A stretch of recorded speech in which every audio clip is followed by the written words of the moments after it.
You. All right, there you go. Daniel Perez, our public health reporter of the KUM News team, with that interview of Dr. Nathaniel Berg, the Guam Board of Medical Examiners chairman. We'll get to your comments in a little bit, but first let's go ahead and get to the Speaker of the Guam Legislature, Speaker Therese Terlaje, who is the health chair. She has oversight of the Health Professionals Licensing Office and the Guam Board of Medical Examiners.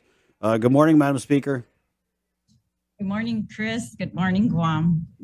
What an interview that was. I'm I'm not sure whether I'm shocked or I'm not surprised.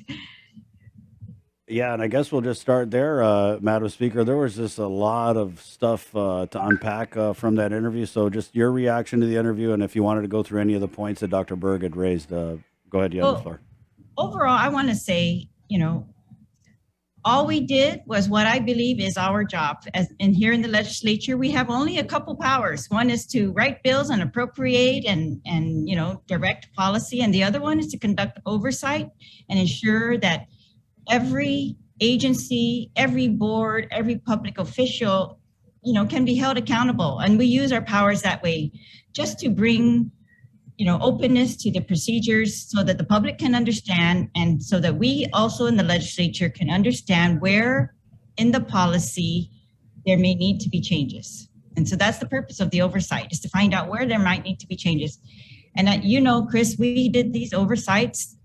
This is not the first oversight that I've had over the medical licensing board, but my oversights of this medical licensing board might be the first oversights that the board has ever seen, ever. So, but we've done them because of multiple complaints. So this last oversight was directly because of multiple complaints by different people regarding, allegations that the board was not addressing their complaints promptly, that they were not giving to these complainants any kind of answers or responses, or we can't get to your complaint because of this or anything, and they were just not. There was no feedback given to them at all, and so we've actually seen complainants that have waited for years for any response from the boards, and then we know that in the interim, while these complaints are pending, licenses are continuing to be renewed. And for me, that's an issue, right? So we're continuing to renew licenses before we resolve these pending complaints. So do we know whether, those complaints are valid or not? And if they were valid, should that person be licensed? Those are absolutely, the job of the board. And I actually invited every single board member to come because I wanted to hear from every one of them and I wanted the public to hear from them, because I think it's important that, we're trying to establish trust between this licensing board and the community, where there's, allegations of, they may not be doing something enough. And so I wanted to hear from each of them to, explain their side as to, why they aren't acting promptly on some of these complaints, or what other impediment there was. And so we found out things during that hearing that I think were very important. And, first of all, we were able to discuss the timeline of some of the complaints. Some of them went back all the way to 2019, right? And I'm not judging, but I am definitely going to expose. And for me, I'll tell you personally, I don't find that acceptable, right? That we are going to continue to license people while the complaints are outstanding, especially complaints of sexual assault. We're not talking about complaints of overbilling, complaints of, something that maybe can be easily settled, but we're talking about, very serious allegations of criminal sexual conduct. And so I think those need to be resolved promptly. And we were so lucky that some of the victims were willing and able to come out and talk about it, because if they weren't, even I can't tell what those complaints are. They're confidential. They're only identified by number. And so I don't know which of the complaints are the ones that are pending the longest, except for these victims who have come and been, courageous enough to speak out about them. So I definitely found reasons for the boards to regroup and improve. And the Allied Health Board, who we also had an oversight of. Now, the Allied Health Board is composed of so many more different fields. It's so much more complex, I think, for them because of the different fields. but they are very actively responding with, new rules to determine how are they going to review the licenses of people who have allegations and other, not just allegations, but actions, adverse actions against them in other jurisdictions, how they are going to review those and what would be the criteria to allow them to be licensed here? What would be the conditions, right? They want to decide that in advance. They also are actively engaged in writing rules so that they can keep track of the timelines of these complaints, get back to the complainants, right, in a very timely fashion. And these, I'm looking for the medical licensing board to do the same. And I'm hoping that the doctors of our community are also going to, call their representatives on the medical licensing board and say, hey, that's not satisfactory. We can do better. And we should do better because it's a matter of trust between the doctors and the community, right? They want to know that these doctors, we can trust them. And that's the whole purpose of that law that was passed way before my time. It was passed by Senator Rodriguez at the time to put up on the website the records of these physicians that are being licensed on Guam. We're not putting up records of any other physicians in the world, only those that this board decides to license. That's who we want the records of. And we don't want their records from high school. We want their records from when they were practicing as a physician. And the statute's very clear as to what is required to be put on the website. It's, convictions because of your practice, right? Misdemeanors, felonies. And I think patients have the right to know that. And then I think it's called patients' right to know, or, it's patients' right to protect themselves, really, right? So they can decide when choosing a doctor whether they want to go to one that has multiple actions in different jurisdictions regarding sexual conduct or not, right? Don't you think that patient should have the right for that? I definitely think so. So no, I don't find this law that Dr. Berg was complaining about. And by the way, that's the first complaint I've heard about that law, because otherwise, for every other oversight, we've talked about this and they've talked about the progress they're making. They've talked about the RFPs that they've issued, how they had to get help for, some other website creator to help them with it and all of that. And we've tried to assist in that regard to facilitate them, access to their funds and access to, procurement of what they need. And so they have been successful. They've procured the website person. They've procured attorneys to have actual hearings on the complaints, but not a single hearing has actually occurred. But the procurements, they can't complain about not having the money because the medical licensing board has more money, I think, than any of the other boards. And their money is their fees. So whatever they charge their doctors to become licensed, that's what they get to use to, enforce the rules on these doctors. And, it's just, I don't know, Chris, yeah, it's kind of an overwhelming, I think it was, I don't know how to explain it, but that's kind of, that was a lot of things that Dr. Berg said in that interview. And I'm and he used my name quite a lot, but, I have utmost respect for these doctors and, what they do for our community.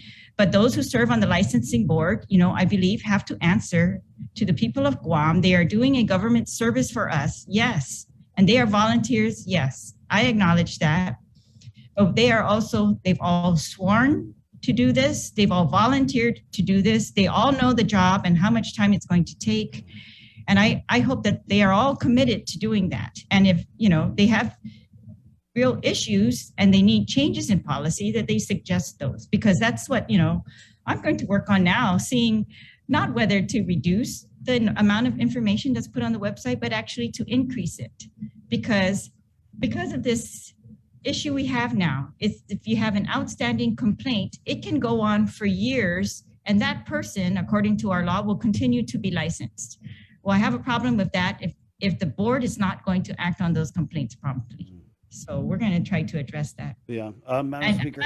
I'm not trying to divide the community here. I don't think doctors should be divided from our community. I think they're part of our community, and they should stand for the same things that we stand for here in our community. And that is, we don't want to be patients to become victims. That's number one. That really is number one. We don't want that in any profession. Even Phil Flores, he's the vice chair of the medical licensing board, and he is the only public representative on that board. The rest are all physicians. He also, he stayed to the end of the hearing, and I want to thank him for that.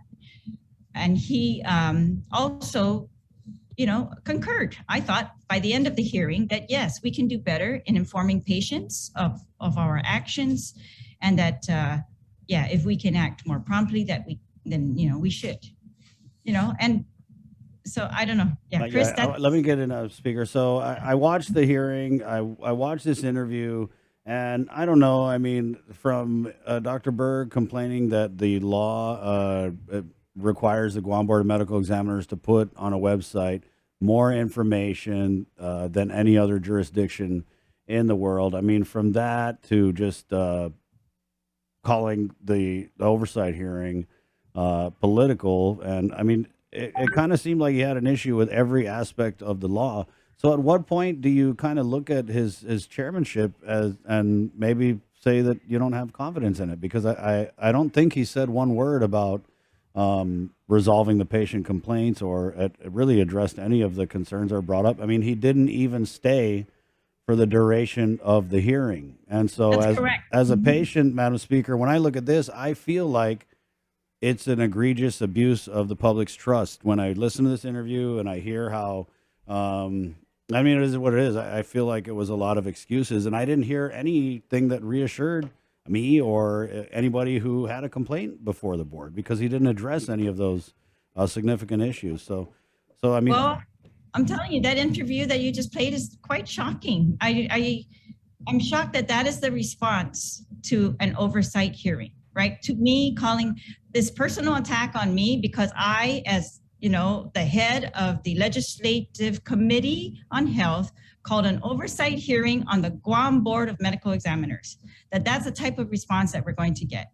I was trying to be accommodating of their time because they've brought so many issues. If I call a meeting or a hearing during any time of the day, so we put it at the time that they normally have their board meetings. We try to accommodate, them, and we gave them the questions in advance. My questions were very simple. What is your process to license people with, adverse determinations in other jurisdictions? Do you have any standards as to, when one person gets in or when one doesn't? I think they all have been getting in. I'm not sure, right? It's very hard for us to micromanage or to look at the details of their decision. So all I wanted was the policy. What policy are they using when they make that? And pretty much we found out it's up to every individual physician to just, while they're there, to determine whether they're going to allow this person or not. Then, we gave, like I said, we gave them every question. The other questions we gave them were data, right? How many cases, and their answers, or Dr. Berg's answers, the chairperson's answers, were, I found quite unacceptable. They were like, we don't know that number. You're going to have to ask the HPLO staff for that. And that HPLO staff, that's one thing I completely agree with Dr. Berg. They are hardworking individuals, and they are dealing with multiple boards, at least 11 boards, different health licensing boards, with all these complex personalities and, complex fields, but they are dealing with them. And I think they are doing their best, and they are trying to make order out of what in the past years has been, not order. This is the first time, I think, because of these oversights that I've been having, that we are actually, getting these boards to adjust the way they do things, to actually, hear the complaints during their meetings and give determinations as soon as possible. This is the only board that is saying, they can't do their job, if that's what Dr. Berg is saying. And that's why I really wanted to hear from the rest of the members to say, I believe that they are there in good faith, and that they still believe that they can do their jobs. So Yeah, and these licensing boards, okay, so the way they're funded, we appropriate every year to public health, of course, and we allow public health to use its budget however it needs within its department. But we also specifically appropriate for the HPLO, the Health Professional Licensing Offices. And that money that we're appropriating to them is pretty much the fees that all these different boards have brought in, and they're allocated among each board by what they bring in. So like I said, the doctors board has the most money. They've not exhausted their funds. They still have funds available to them for whatever purpose they might find necessary. So I don't believe funding's an issue. Staffing may be an issue because if they are, when the boards are liable for things pursuant to the law, I don't find it acceptable that they say, oh, that's not my job. That's some other administrative staff's job. It's the board that is making the decision. It's the board that should be answerable to the people. And the staff, yes, they should do what the board needs to be done. But it's the boards that really need to answer. And that's all I am trying to do in my capacity. I feel like that's my job, right? I'm not going to sit around while complaints come into my office about, a board or, an agency not doing what it's supposed to do. And so I wanted to get to the bottom of that. And that's really the purpose. It's just to get to the bottom of it. And how can we help? How can we fix it? And let them hear as well from these victims, because obviously the victims have never had an opportunity to go before these boards. So I wasn't sure if it was just the boards are not aware of how urgent this is for people in these actual situations, right? That these things get resolved. So in these particular recent cases of sexual misconduct, I think I'm glad the victims were willing to come forward, because that urgency in their voice is really what all of us need to hear. Yeah. I mean, at this point, Madam Speaker, with the oversight hearing, and then even going back to Dr. Berg's testimony on Bill 112, I mean, if you just anybody, and that's why I play this interview, is because you're right. I feel like I want the public to hear this. I mean, it is what it is. I just play it. It's his words. We played the clips from the oversight hearing.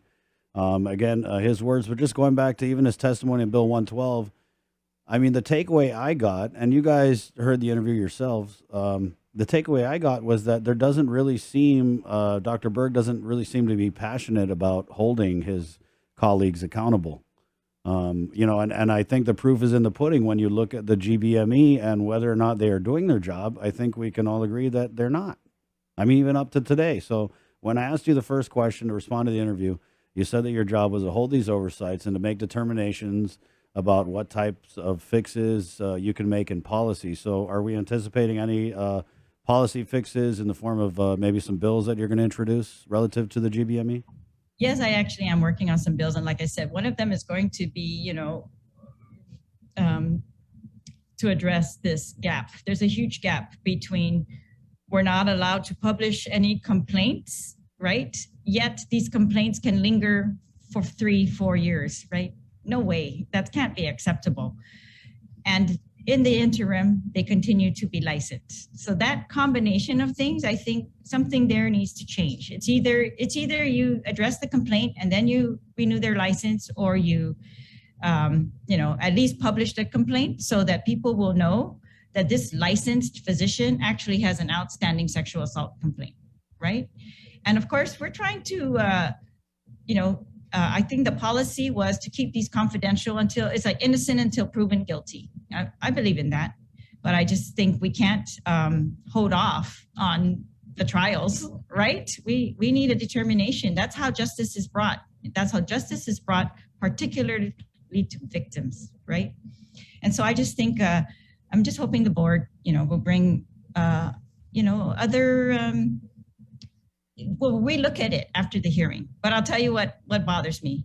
After that hearing that we had, the next meeting, my staff attends some of these board meetings whenever we can, just to keep tabs on what's going on. And so my staff's reporting to me that they were actually discussing removing the list of complaints from their agenda so that the legislature can't keep track of how many complaints there are outstanding and what years those complaints were filed. And for that to be the response after the oversight hearing, I'm, I don't even want to use words. That is kind of, I don't find that the correct response. But, these boards, they're independent of my interference. They are making their decisions on their own. I am trying to direct the policy. I'm trying to show what they're doing. I'm trying to show to them as well how the public feels. And so I'm just trying to I feel like we can all, do better, and that we should. And anyways, that's something I'm going to be following up on. Okay. There's last question, Madam Speaker, and just going back to Bill 112, during the hearings for that, right? The doctors there was a common thread. They said, "Don't do this. All the doctors are gonna leave Guam. It's gonna make it." They said they pleaded. Yeah. So they pleaded that they were very sincere, and I totally believe that they were sincere. And they said, "Let us handle it. We will handle it early on.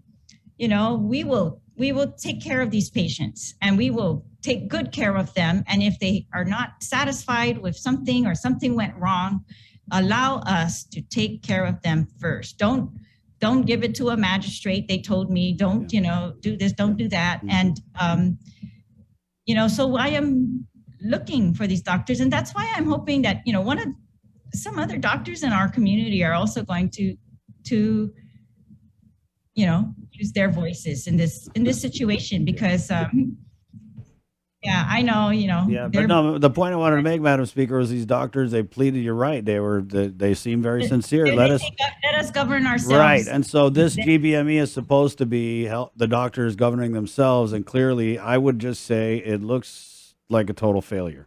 So what does that mean with Bill 112? If the doctors said, we're going to police ourselves, and so are we thinking about reintroducing that, or does that even come into play? It's still in committee, and so what I promised was we're going to have another hearing on it, and I am going to incorporate as many of the suggestions as I feel are reasonable, that they are consistent with the intent. And so we're going to do that, of course, have another hearing, and hopefully be able to move on that soon, together with these other bills that I'm introducing.